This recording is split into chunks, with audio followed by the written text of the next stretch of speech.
Okay, I'm going to comment on a comment left on one of my videos. It's on the Israeli Palestine peace treaty.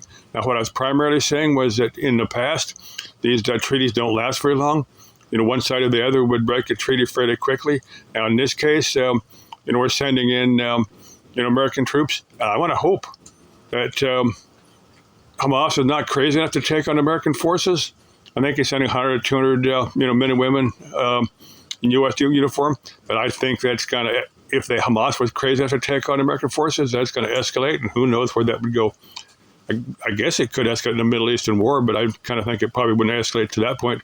But anyway, if you look at the devastation left behind in Gaza, I don't think it's a building standing. I think every single building has been destroyed. And if you look at, clearly it's a handful of people in Israel that hate Hamas. I don't think they hate the Palestinian people.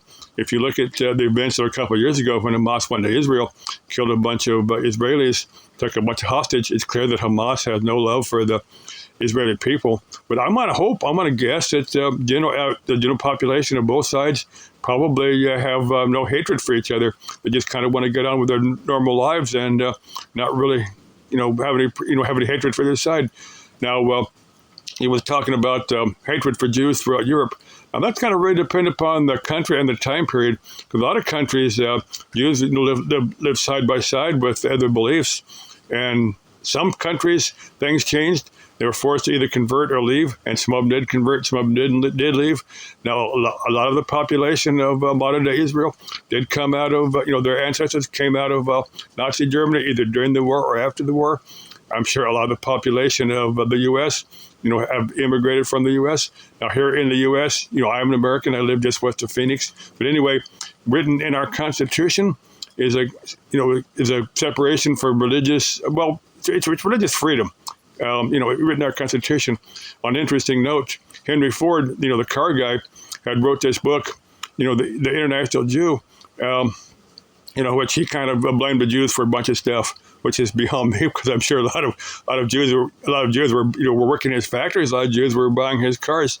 But anyway, I said he wrote this book. It's called International Jew or something like that. But anyway, at Nuremberg, some of the top Nazis had referenced this book that Henry Ford had written. They said, Adolf Hitler had based a lot of his doctrine on this book that Henry Ford had written.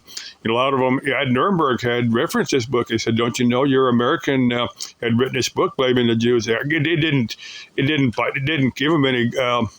It didn't save them from the hangman's noose. I'll say it that way. Let's see what else I got to cover. I had a few things that I think I forgot. I may make a follow-up video. Now I do know a little bit about history. I do know about the history of Israel and that area. That they've kind of had to fight from 48 when they were the British gave them full citizenship. Now, as far as Palestine goes, I think what's going to have to happen, we're going to have a handful of individuals from Middle Eastern countries, maybe the U.S. here too, that know how to set up a country, that know how to run a country, go in there and help Palestine set up their government, help rebuild and run their country, for a period of time with the agreement that once everything is up and running, they will leave, they will get out of there. But I think I think that somebody's going to have to, other countries are going to have to go in there and. I'm hoping they do something like this. Otherwise, Hamas is the only force in it that has any, real network. They're the only ones that know how to run things, and they don't run things in most people's best interest. I'll say it that way. Like I said, I think some outside individuals or maybe an organization like the United Nations will go in there, set something up, something like that the Palestinian people will agree to. I think it'd be better if these were people from fellow Arab nations. Now, on another interesting note, this Paul guy that has the Link Focus channel, he's not Jewish, but he learned Hebrew just because he wanted to. It just something fascinated him. He said this on one of his videos. Now, he went to an Arabic-speaking country, and he could just change his Hebrew just a little bit, and he could actually communicate with Arab-speaking people, which is something I find interesting. Because clearly Hebrew and Arabic are related. I mean, their written forms are completely different, but the spoken forms, But Arabic is not one. This variation, just like English. You take English from different speaking countries. There's different words that in English, or same as any other language. But anyway, it's clearly that the Arab-speaking people and the Hebrew-speaking people are actually related. That's something I find interesting. I think a lot of people don't really think about that. But anyway, I'm kind of wandering off in the weeds here.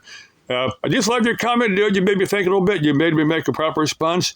And like I said, I'm not taking sides in this Palestinian Israeli thing, just kind of commenting on the events. And I really, really hope this peace treaty works. And I hope everybody comes out to the better for this. Love you all. Bye-bye.